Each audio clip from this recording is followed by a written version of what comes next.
Oke, Assalamualaikum warahmatullahi wabarakatuh.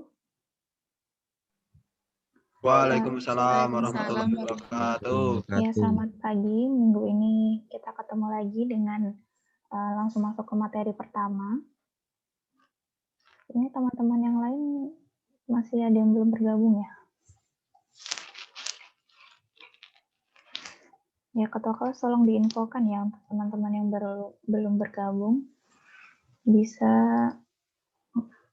diminta untuk join.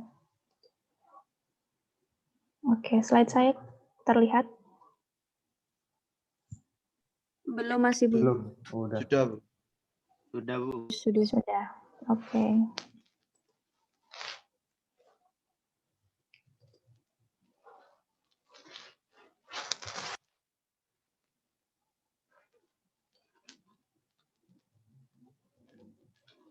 Oke, kita mulai aja ya.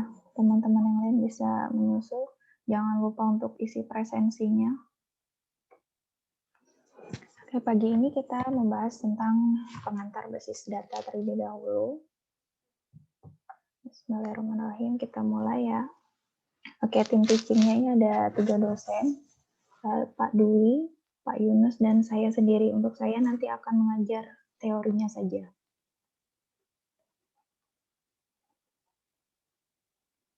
Oke, yang pertama, definisi dari basis data itu apa? Yang minggu lalu kan sudah saya beri analogi ya tentang basis data itu apa, definisinya seperti apa, dan cara kerjanya seperti apa. Ini kita review lagi. Basis itu adalah tempat atau markas atau gudang. Kemudian data itu adalah representasi dari fakta dunia yang mewakili suatu objek yang direkam dalam bentuk angka, huruf, simbol, teks, gambar, bunyi, ataupun kombinasi dari semuanya. Ini definisi operasionalnya. Basis data merupakan himpunan kelompok data atau arsip yang saling berhubungan yang diorganisasi sedemikian rupa agar kelak dapat dimanfaatkan kembali dengan cepat dan mudah. Definisi lainnya, basis data itu adalah kumpulan data yang saling berhubungan, yang disimpan secara bersama, sedemikian rupa dan tanpa pengulangan atau redundansi yang tidak perlu. Jadi tidak ada data yang berulang ataupun tidak ada data yang sama untuk memenuhi berbagai kebutuhan.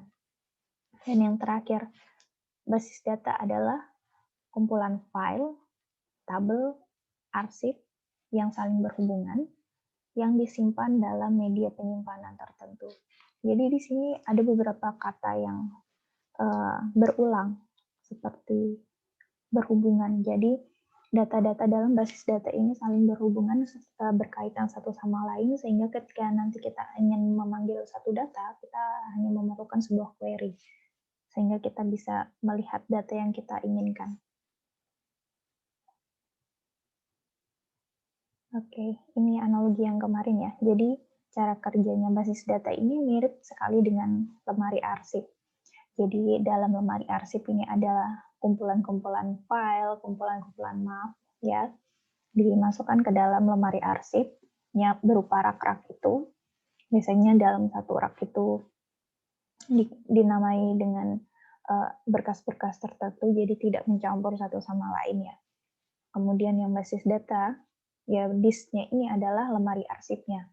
Dan kumpulan file itu adalah kumpulan map yang tadi seperti dianalogikan ke lemari arsip itu. Nah, jadi basis data dan lemari arsip ini cara kerjanya sama, tujuannya sama. Jadi untuk memudahkan penyimpanan file, jadi ketika sewaktu-waktu ingin gunakan, akan memudahkan penggunanya untuk mencari data, karena udah disusun secara terstruktur. Nah, prinsip kerjanya sama, yaitu pengaturan data arsip. Tujuannya adalah memudahkan dan memudahkan, terus juga membuat kita itu cepat dalam mencari data atau arsip. Jadi kan kalau misalnya lemari arsip ini tadi yang sudah saya bilang, di laci-laci tersebut ini sudah ada tandanya, udah dikelompokkan sendiri file-filenya. Untuk file mahasiswa udah laci 1, file dosen misalnya bagi 2 seperti itu. Jadi ketika mencari data itu juga filenya udah diurutkan abjad. Misalnya dalam map 1 itu adalah nama-nama mahasiswa yang dimulai dengan huruf A. Jadi ketika ingin memanggil nama mahasiswa dengan huruf A, tinggal ambil saja mapnya.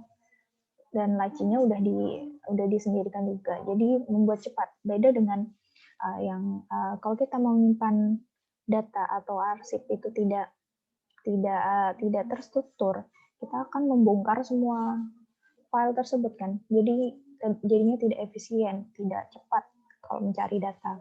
Nah, gunanya basis data ini adalah mengelompokkan. Jadi mengelompokkan semua data ini secara terstruktur dan jadi memudahkan kita untuk mencari data yang kita mau. Oke, di sini ada pertanyaan. Apakah setiap data elektronis itu merupakan basis data? Coba kita lihat penjelasannya ya.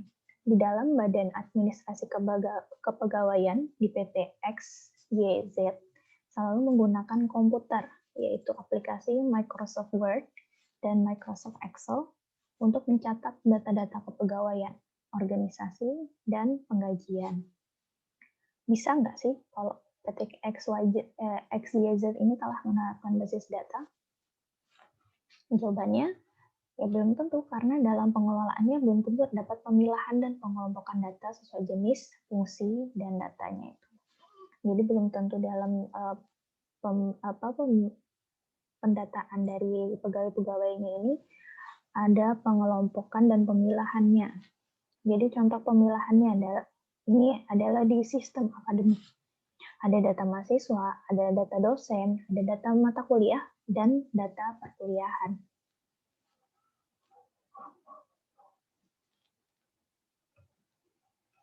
Oke, kemudian tujuan pemanfaatan basis data. Yang pertama adalah kecepatan dan kemudahan. Jadi memudahkan pengguna dalam basis data dalam menyimpan, melakukan perubahan atau manipulasi terhadap data, kemudian menampilkan kembali data dengan lebih cepat dan mudah dibandingkan dengan cara biasa, baik manual ataupun elektronis. Kemudian yang kedua adalah efisiensi ruang penyimpanan atau space. Jadi dengan basis data ini kita tidak lebih hemat tempat ya. Dengan basis data kita mampu melakukan penekanan jumlah redundansi atau pengulangan data sehingga data-datanya tidak berulang dan jadinya lebih ringkas. Baik dengan menerapkan sejumlah pengkodean atau dengan membuat relasi-relasi antar kelompok data yang saling berhubungan. Ini nanti relasi-relasi ini berhubungan dengan pembuatan ERD atau Entity Relationship Diagram.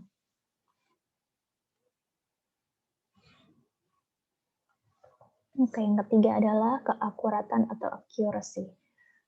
Jadi data dengan aturan dan batasan tertentu dengan cara memanfaatkan pengkodean atau pembentukan relasi antar data bersama dengan penerapan aturan atau batasan atau constraint, tipe data, domain data, keunikan data, dan sebagainya. Jadi dengan pengelompokan tadi, kita itu bisa meningkatkan keakuratan. Jadi kalau menginginkan data tertentu, itu hasilnya akan lebih akurat karena ada penerapan aturan atau batasan.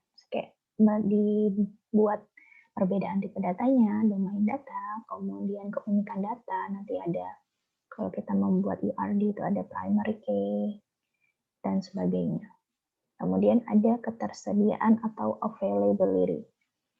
Agar data bisa diakses oleh setiap pengguna yang membutuhkan dengan penerapan teknologi jaringan, serta melakukan pemindahan maupun penghapusan data yang sudah tidak digunakan atau kedaluarsa untuk menghemat ruang penyimpanan. Jadi kalau misalnya data-data yang sudah tidak terpakai, sudah tidak dimanfaatkan kembali, ini bisa kita hapus, jadi sehingga bisa mengurangi tempat penyimpanannya. Jadi lebih lengang. Kemudian ada kelengkapan atau completeness. agar data yang dikelola senantiasa lengkap, baik relatif terhadap kebutuhan pemakai maupun terhadap waktu, dengan melakukan penambahan baris-baris data ataupun melakukan perubahan struktur pada basis data, yakni dengan menambahkan field pada table atau menambah table baru. Jadi kelengkapan data, misalnya ada tambahan data-data baru, kita bisa menambahkan field atau menambahkan tabel baru. Jadi data yang kita inginkan, data-data baru yang kita inginkan bisa kita akses dengan cepat lagi, gitu ya. Dan kemudian ada keamanan atau security. Agar data yang bersifat rahasia atau proses yang vital tidak jatuh ke orang atau pengguna yang tidak berhak, yakni dengan menggunakan account, ada username dan password kalau kita membuat basis data. Maaf. Ini ya.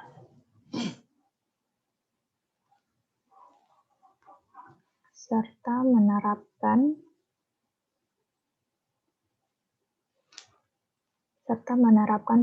pembedaan hak akses setiap pengguna terhadap data yang bisa dibaca atau proses yang bisa dilakukan. Jadi, nggak semua orang itu bisa mengakses basis data kita secara lengkap. Biasanya hanya seorang database administrator aja yang bisa melihat kelengkapan database. Kemudian user-user biasanya kayak mahasiswa, dosen itu biasanya hanya bisa melihat data tertentu. Gitu ya. Jadi seperti pengambilan data yang lain, biasanya kalau user itu hanya bisa melihat ya. Kalau misalnya dia adalah seorang database administrator, itu bisa melakukan perubahan atau penambahan data. Jadi bisa melihat data secara keseluruhan, bisa menambahkan, bisa menghapus, pokoknya mengedit lah ya. Itu yang terakhir adalah kebersamaan atau shareability. Maksudnya di sini bisa saling berbagi data gitu, agar data yang dikelola oleh sistem mendukung lingkungan multi-user atau banyak pemakai dengan menjaga atau menghindari munculnya problem baru seperti inkonsistensi data. Karena terjadi perubahan data yang dilakukan beberapa user dalam waktu yang bersamaan. Atau kondisi deadlock. Deadlock ini buntu ya, jadi saling bertumbukan sehingga tidak bisa menggunakan data. Nah, deadlock ini juga ada di pelajaran mata kuliah sistem operasi sistem. Kemudian dalam pemakaian basis data, secara umum seluruh sistem dalam kehidupan itu bisa menggunakan konsep basis data dalam pengelolaan informasinya. Karena semua sistem itu tidak bisa lepas dari fakta. Jadi ada bidang-bidang fungsional yang memanfaatkan basis data dalam hal efisiensi, akurasi, dan kecepatan operasi. Contoh-contohnya itu ya, ada di bidang kepegawaian, untuk berbagai perusahaan yang memiliki banyak pegawai. Kemudian ada pergudangan atau inventory untuk perusahaan-perusahaan manufaktur seperti pabrik, grosir, reseller, apotek, dan lain-lain. Jadi ada dalam pergudangan itu ada barang yang masuk, ada barang yang keluar, seperti itu. Kemudian ada di bidang akuntansi, untuk berbagai perusahaan akuntansi, untuk berbagai perusahaan layanan pelanggan atau customer care, dan untuk perusahaan yang berhubungan dengan banyak pelanggan, seperti bank, konsultan, dan lain sebagainya. Oke. Sampai di sini suara saya terdengar kan ya dari tadi? Terdengar, Bu. Oke, saya teruskan ya. Kemudian ada konsep sistem basis data. Jadi definisi dari sistem itu apa sih? Sistem ini merupakan tatanan atau keterpaduan yang terdiri atas sejumlah komponen fungsional dengan satuan fungsi atau tugas tertentu yang saling berhubungan dan secara bersama-sama bertujuan untuk memenuhi suatu proses atau pekerjaan tertentu. Jadi sistem ini adalah sebuah kesatuan, aturan yang saling berhubungan. Oke, ini merupakan komponen sistem basis data. Jadi sistem basis data ini terdiri dari beberapa komponen. Ada 6 komponen. Yang pertama adalah hardware atau perangkat keras, operating system, sistem operasi, database, basis datanya, DBMS adalah database management system, kemudian ada user dan optional software. Jadi hardware ini perangkat komputer standar, media penyimpanan sekunder, dan media komunikasi untuk sistem jaringan. Jadi ada, ya pokoknya berbentuk fisik ya hardware itu. Kemudian operating system. Operating systemnya ya seperti menggunakan Windows dan lain sebagainya. Perangkat lunak yang memfungsikan atau mengendalikan seluruh sumber daya dan melakukan operasi dasar dalam sistem komputer harus sesuai dengan DBMS yang digunakan. Jadi kalau kita membuat basis data juga nggak ada operating systemnya, ya nggak bisa. Kemudian ada database, yakni basis data yang mewakili sistem tertentu untuk dikelola. Sebuah sistem basis data ini bisa terdiri dari lebih dari satu basis data ya. Jadi basis data ini nggak cuma satu aja, misalnya basis data tentang informasi mahasiswa. Informasi mahasiswa ini di dalamnya ada data-data lain seperti NIM, nomor induk mahasiswa, kemudian tahun masuk, dan lain sebagainya. Kemudian ada database lagi, database data dosen, data kepegawaian, dan lain-lain. Jadi basis data bisa kita buat sesuai dengan kebutuhan. Kemudian ada database management system atau DBMS, yaitu perangkat lunak yang digunakan untuk mengelola basis data. Contohnya adalah DBase, Foxbase, RBase, Microsoft Access, Microsoft Fox Pro, Borland, Paradox, dan contoh kelas yang kompleks ini ada Borland Interbase, Microsoft SQL, Server, Oracle, Informix, CBase. Kemudian user ini adalah orang-orang yang berinteraksi dengan sistem basis data mulai dari yang merancang sampai yang menggunakan di tingkat akhir. Jadi yang menggunakan di tingkat akhir ini adalah seperti mahasiswa dalam mengakses sistem akademik ya, SIAKAT. Kemudian ada optional software, ini perangkat lunak pelengkap aja yang mendukung dan bersifat opsional, jadi bisa ada dan bisa tidak ada.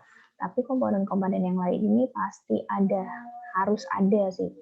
Jadi seperti hardware, operating system, database, DBMS, user itu pasti harus ada dalam sistem basis data.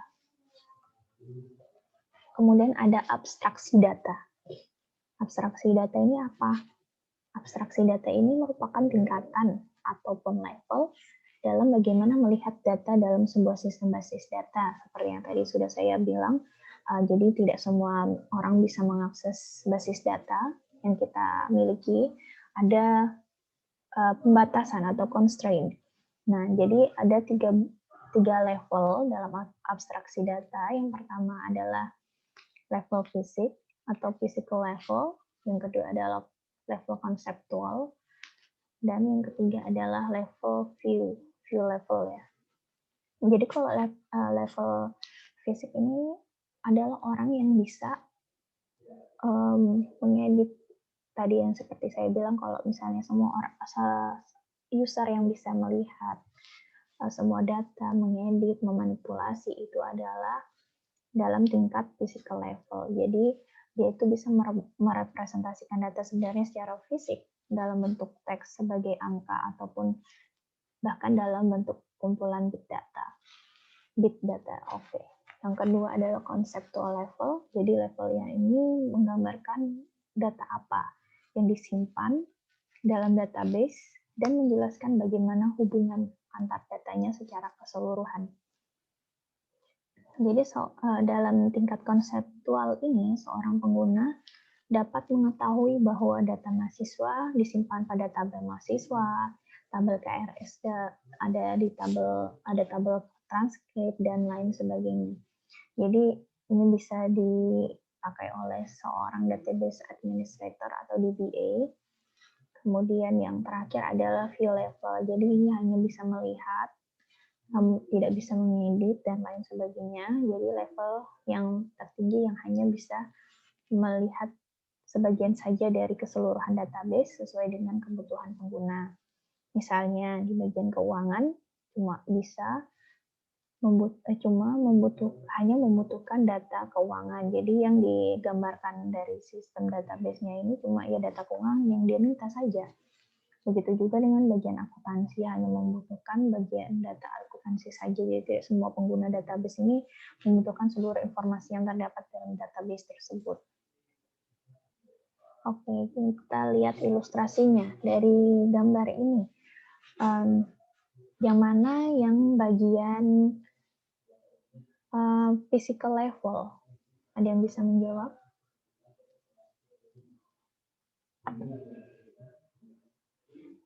Halo?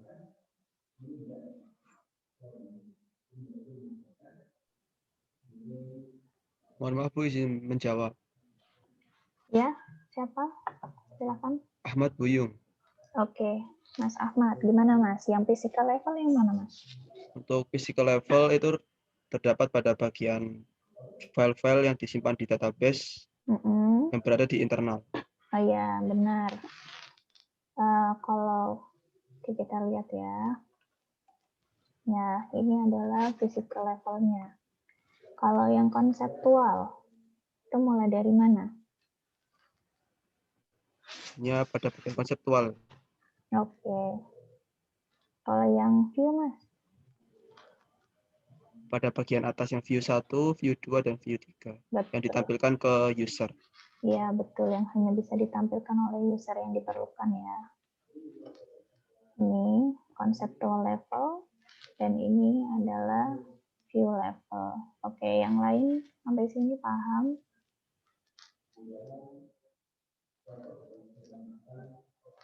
Oke, tidak ada respon. Kita lanjutkan aja ya. Ya, ini dari contohnya tadi, level physical. Ini physical level, jadi semuanya itu bisa dilihat data-datanya. Kemudian dari level konseptual, ini hanya bisa ada satu tabel misalnya yang bisa dilihat. Kemudian dari view level, ini cuma bisa melihat yang data yang diperlukan, seperti nomor mahasiswa, nama, alamat, dan lain-lainnya. Oke, selanjutnya adalah bahasa basis data. Bahasa basis data ini adalah bahasa yang digunakan oleh user untuk berkomunikasi atau berinteraksi dengan DBMS yang bersangkutan. Jadi ada SQL, DBase, SQL, dan sebagainya. Ini adalah bahasa-bahasa basis datanya. Kemudian bahasa basis data ini ada dibagi dalam dua bentuk. Yang pertama ada DDL, yang kedua ada DML. DDL ini adalah Data Definition Language, yaitu dengan bahasa ini kita bisa membuat tabel baru, membuat indeks, membuat tabel, mengubah tabel, menentukan struktur penyimpanan tabel, dan lain sebagainya. Kemudian DML. DML ini adalah Data Manipulation Language, yang berguna untuk memanipulasi dan mengambil data pada suatu basis data berupa penyisipan atau penambahan data baru, yaitu dengan insert, kemudian penghapusan data dengan delete, pengubahan data dengan update. Ini adalah struktur sistem keseluruhannya. Jadi DML sendiri, Data Manipulation Language ini ada dua jenis. Yang pertama ada procedural dan ada non-procedural. Jadi prosedural ini mensyaratkan agar pemakai menentukan data apa yang diinginkan serta bagaimana cara mendapatkannya. Kalau yang non-prosedural, pemakai ini menentukan data yang diinginkan tanpa menyebutkan bagaimana cara mendapatkannya.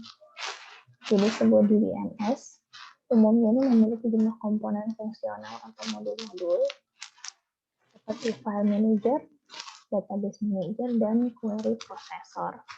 File manager ini apa? Jadi file manager ini adalah yang mengelola alokasi ruang dan struktur data yang dipakai untuk merepresentasikan informasi yang tersimpan dalam disk. Kemudian ada database manager. Ini yang menyediakan interface antara data low level yang ada di basis data dengan program aplikasi dan query yang diberikan ke sistem. Dan yang terakhir adalah query processor, yaitu menerjemahkan perintah-perintah query language ke perintah low level yang dimengerti oleh database manager. Juga membuat query yang dibuat oleh user menjadi lebih efektif.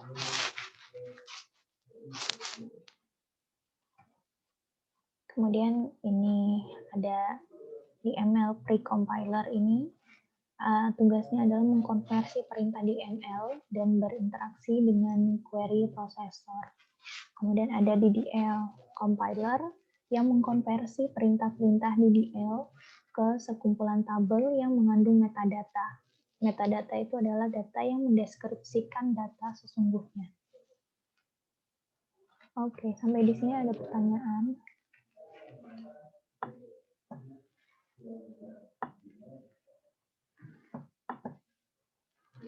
Ya, yang lain. Isi, Bu. Ya. Masih sedikit kurang paham tentang yang itu, Bu, tingkatan konseptual. Itu contohnya seperti apa, Bu? Oke. Saya share lagi. Ini tadi ngecek apakah ini sudah recording apa belum.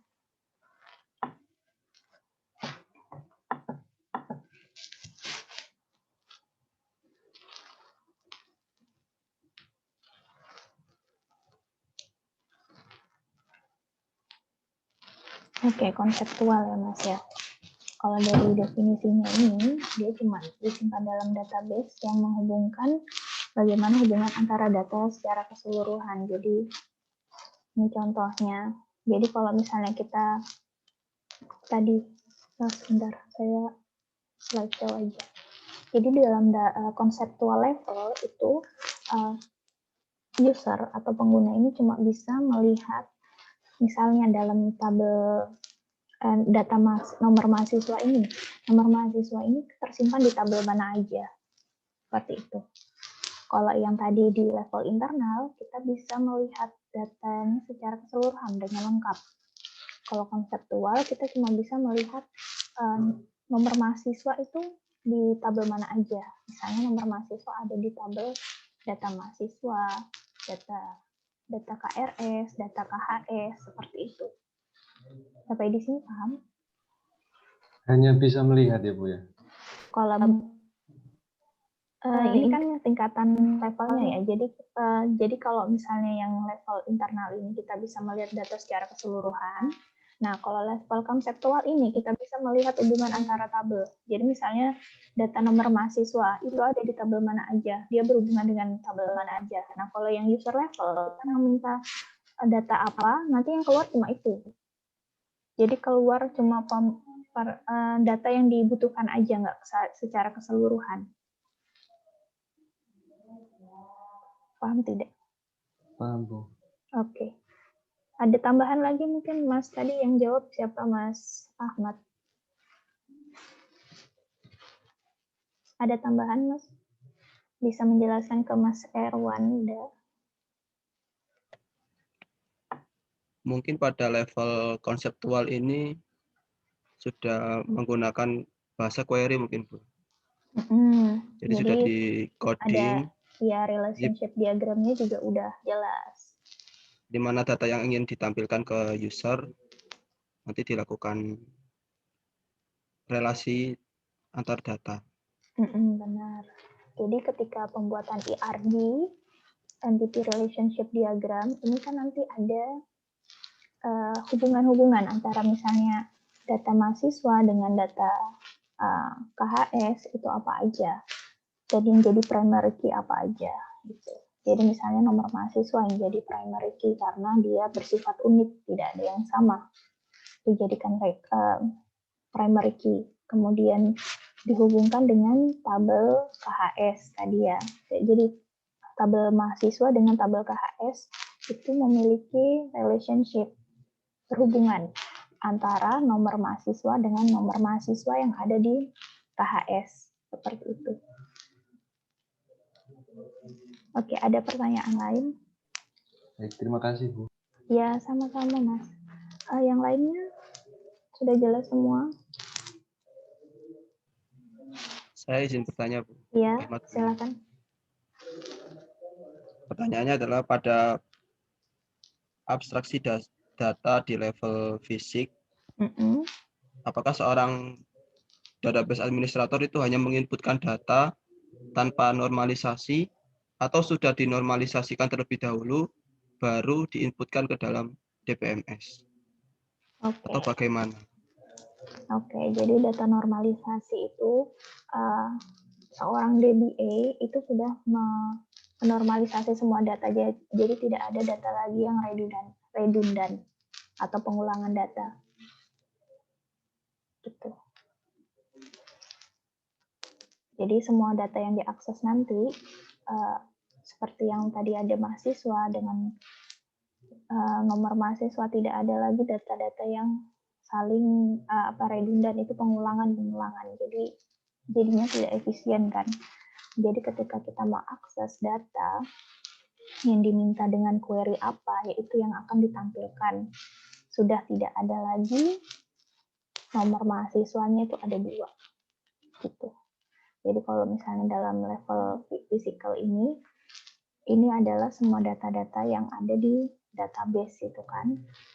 Nah, itu sudah tidak ada lagi yang berulang. Jadi udah dinormalisasi. Jadi data-data yang redundan ini sudah dihapus sehingga nanti pas user mengakses sudah lebih jelas sesuai dengan yang diinginkan, data yang diinginkan infonya. Begitu, Mas.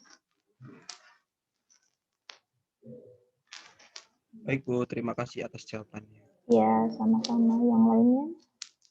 Kalau sudah jelas, mungkin kita bisa ke materi kedua ya. Tentang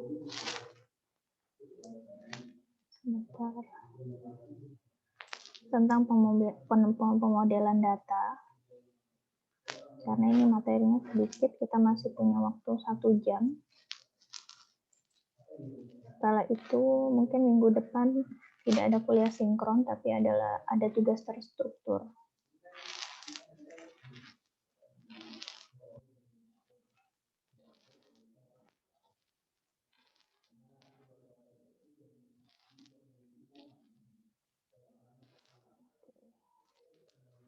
Ini yang tampil di layar kalian udah yang pemodelan data belum ya?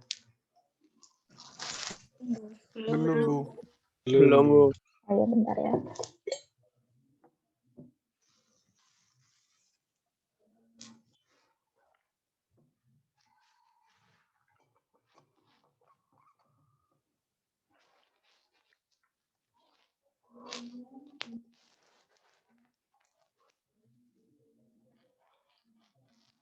Ini sudah?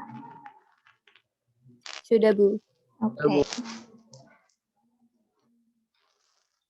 Lanjut ke materi yang kedua, yaitu pemodelan data. Ini udah saya upload ya di e-learning GTI, jadi bisa di-download untuk dibaca dan dipelajari. Oke, dalam pemodelan data ini kita akan membahas tentang IRD yang tadi sempat sudah saya singgung beberapa kali. IRD atau Entity Relationship Diagram itu merupakan teknik pemodelan data yang mempresentasikan gambar entitas dan relasi-relasi antar entitas di dalam sebuah sistem informasi.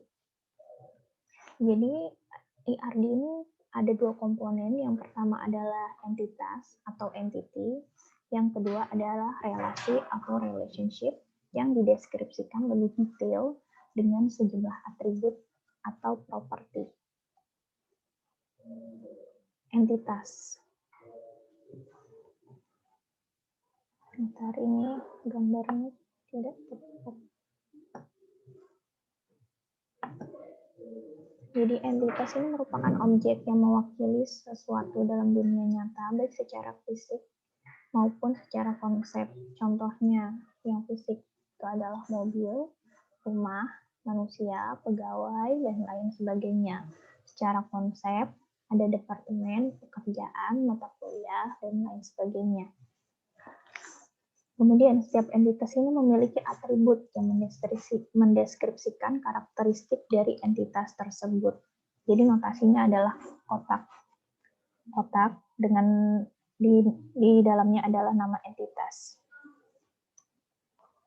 Nah, kemudian ada relationship. Jadi relasi itu menyatakan hubungan antar entitas termasuk terhadap entitas itu sendiri atau rekursif. Terletak di antara entitas. Ini adalah relationship-nya, ini ada one to many atau many to many. Contohnya di gambar ada seorang pegawai dengan nomor KTP 001 dengan nama Ali memiliki relasi dengan sebuah data entitas departemen dengan nomor 11 dengan nama personalia. Nah, ini yang tadi saya singgung, pegawai ini adalah entitasnya ya.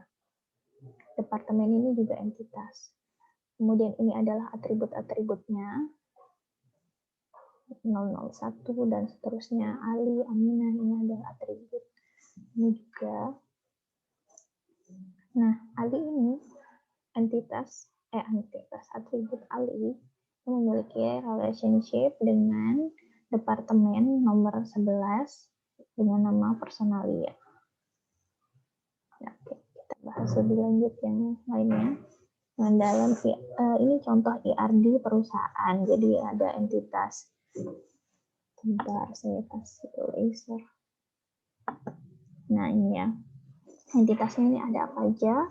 Ada pegawai, ada departemen, ada proyek, ada tanggungan. Ini adalah entitasnya.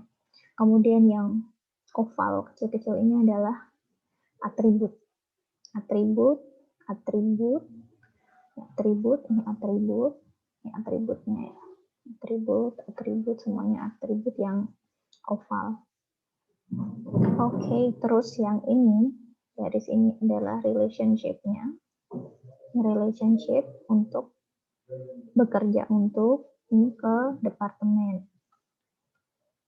Nah, adalah entitas. Ini atribut. Biar lebih jelas, saya udah. Nah, ini adalah relationship-nya. Dari entitas pegawai ke departemen itu mempunyai dua relationship, yaitu bekerja untuk, dan mengepalai. Jadi relationship-nya ini pasti menggunakan kata kerja aktif ya. Pasti menggunakan kerja pada, menanggung, memimpin, mengatur. Ini relationship-nya pegawai dengan proyek itu bekerja pada. Kemudian ini pegawai memimpin, ini rekursif tadi ya, dengan dirinya sendiri. Oke. Ini atribut key. Key atribut adalah sebuah atau sekumpulan atribut yang membedakan data antara satu dengan lainnya yang bersifat unik dari seluruh data yang terdapat di dalam sebuah table. Key atribut ini dibagi menjadi tiga. Yang pertama adalah super key, candidate key, dan yang terakhir ada primary key. Super key ini adalah merupakan satu atau gabungan atribut yang dapat membedakan setiap baris data dalam sebuah tabel secara unik. Kemudian candidate key, sebuah super key yang jumlah atributnya minimal atau yang paling sedikit. Kemudian primary key adalah candidate key yang dipilih berdasarkan yang pertama sering dijadikan acuan, kemudian lebih ringkas, Dan 3, lebih menjamin keunikan key yang tadi saya sebutkan, primary key dalam data mahasiswa. Ada nomor mahasiswa, tuh. Dan dijadikan ID nomor mahasiswanya, NIM, nomor mahasiswa itu. Kan tiap mahasiswa tidak mungkin memiliki nomor yang sama, pasti berbeda, makanya itu ada menjamin keunikan key. Nah, nomor mahasiswa ini nanti yang bisa dijadikan sebuah primary key. Oke, contoh key atribut. Untuk dari IRD perusahaan tadi ya, super key-nya ini contohnya untuk entitas pegawai ada nomor KTP, nama, alamat, jenis kelamin, kemudian gaji. Yang kedua ada nomor KTP, nama, alamat, jenis kelamin, dan lain sebagainya. Nah, kalau untuk nama ini kita tidak menjamin ada keunikan karena seperti nama Adi itu kan banyak ya. Namanya bisa jadi satu kampus ini, satu jurusan ini yang bernama Adi atau Anton itu lebih dari satu, jadi tidak memiliki keunikan. Tapi ketika yang diberi keunikan adalah nomor KTP, tidak mungkin setiap orang itu memiliki nomor KTP yang sama. Gitu. Jadi yang dijadikan sebagai primary key adalah nomor KTP. Kemudian candidate key untuk entitas pegawai ini ada nama. Jika kita tidak menjamin tidak ada nilai yang sama untuk atribut ini. Kemudian ada nomor KTP. Nih, simple atribut adalah atribut terkecil yang tidak bisa dipilah lagi. Pada entitas pegawai ini ada nama, alamat, gaji. Jadi nama tidak mungkin bisa dipilah lagi ya. Alamat juga tidak bisa, gaji juga tidak bisa. Terus pada entitas proyek yang tidak bisa dipilah lagi itu ada nomor, nama, dan lokasi. Terus ada composite attribute. Composite attribute ini adalah atribut yang dipilah-pilah lagi menjadi sub-atribut yang masing-masing memiliki makna. Contohnya, dalam sebuah kasus yang lain bisa jadi merupakan composite attribute karena perlu dipilah-pilah lagi menjadi nama depan, inisial, nama belakang. Ini biasanya kita kalau mau daftar di Google ya, membuat akun Google itu biasanya diminta nama depan, nama belakang biasanya. Kalau nama tengah biasanya jarang. Nama depan dan nama belakang gitu. Notasinya seperti ini. Kalau yang di IRD perusahaan tadi itu bisa kita ambil contoh. Nah, ini ya. IRD tadi untuk yang composite attribute ini adalah di nama nih untuk di entitas pegawai nama,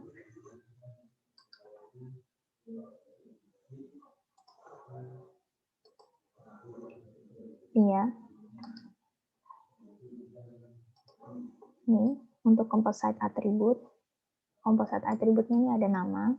Karena nama ini bisa dipilah menjadi nama depan, inisial, dan nama belakang.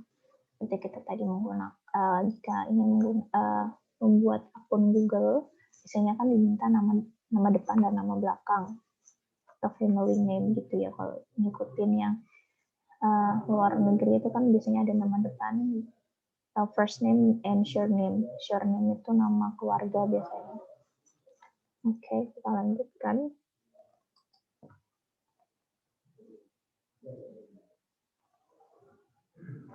Oke.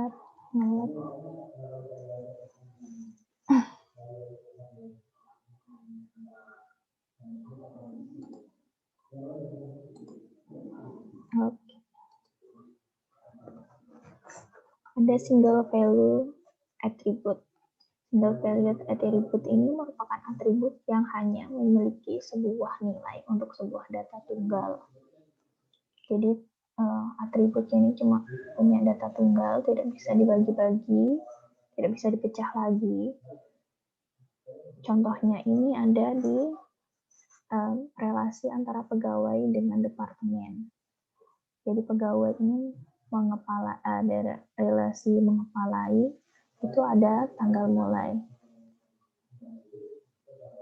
Oke.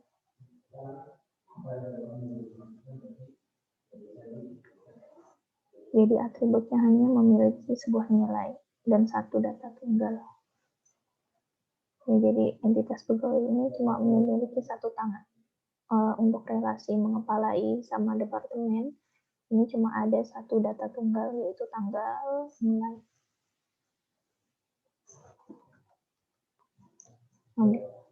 Kemudian ada multi-value atribut.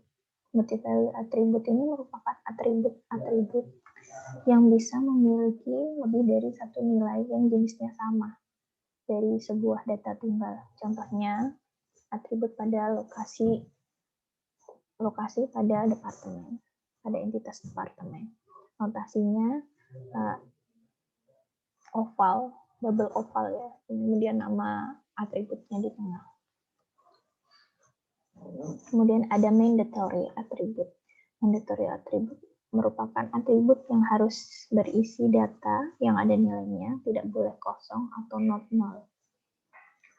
Contohnya, pada mandatory atribut ini untuk entitas pegawai adalah nomor KTP atau nama. Selain itu boleh kosong.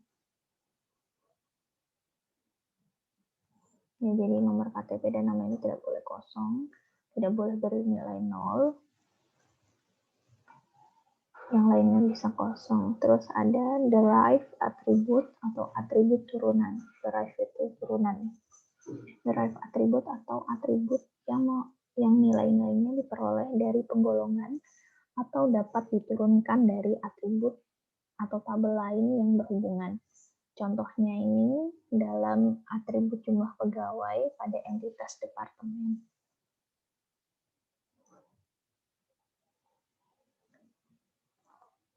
Jumlah pegawai. Kemudian entitas lemah atau weak entity. Entitas lemah adalah entitas-entitas yang keberadaannya tergantung dari relasi terhadap entitas lain. Contohnya entitas tanggungan. Jika pegawai tersebut tidak ada atau ditiadakan, maka data tanggungan untuk pegawai tersebut tidak akan ada. Contoh lagi ketika kalau di ERD-nya,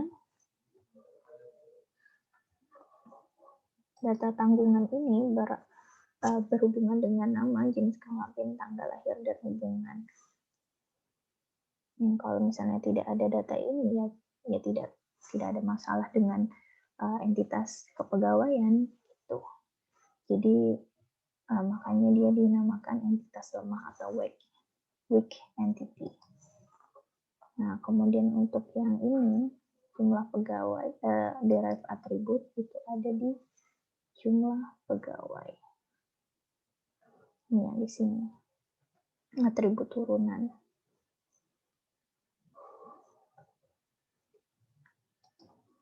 Oke. Dari sini ada pertanyaan.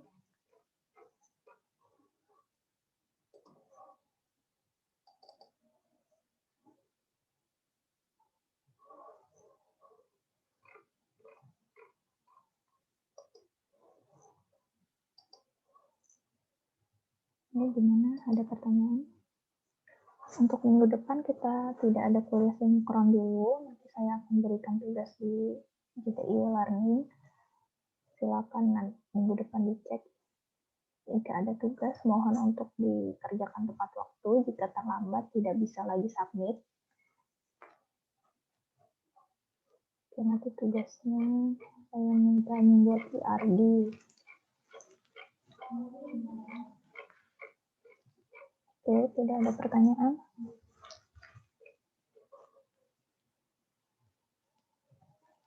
Saya cek ya, udah hadir semua. Semuanya sudah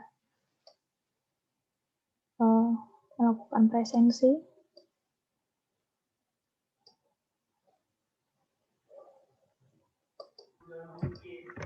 Sudah. Oke.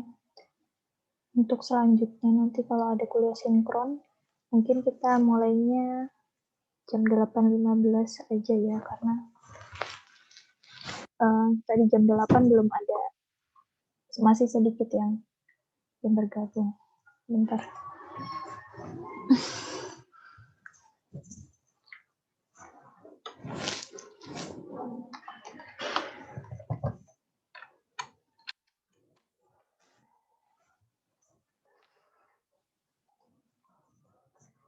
Ya, ada pertanyaan untuk materi kedua. Jika tidak ada pertanyaan, bisa kita akhiri. Tidak ada pertanyaannya.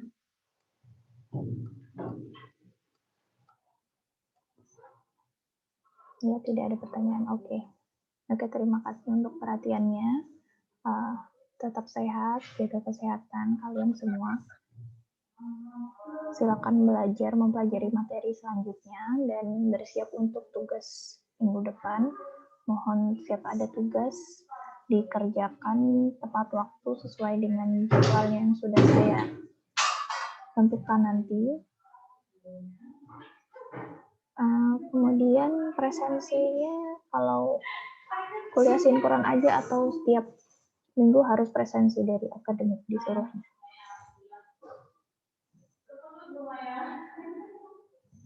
Gimana? Kalau di e-learning biasanya setiap minggu. Oke, tetap lakukan presensi ya, jangan sampai lupa. Karena minggu depan kita tidak ada kuliah sinkron, silakan dicek aja e-learningnya untuk tugas minggu depan. Ini belum saya pasang tugasnya, minggu depan aja. Hari Selasa mungkin saya akan pasang tugasnya. Jadi dilihat benar-benar mulainya bisa dikumpulkan kapan dan terakhir deadline-nya kapan. Karena ketika kalian telat mengumpulkan, sudah tidak bisa submit lagi, yang dianggap tidak mengerjakan. Oke, paham ya? Bu. Begitu aja untuk pertemuan hari ini. Terima kasih untuk perhatiannya. Semoga jaga kesehatan selalu. Saya akhiri. Assalamualaikum warahmatullahi wabarakatuh. Waalaikumsalam. Waalaikumsalam warahmatullahi wabarakatuh.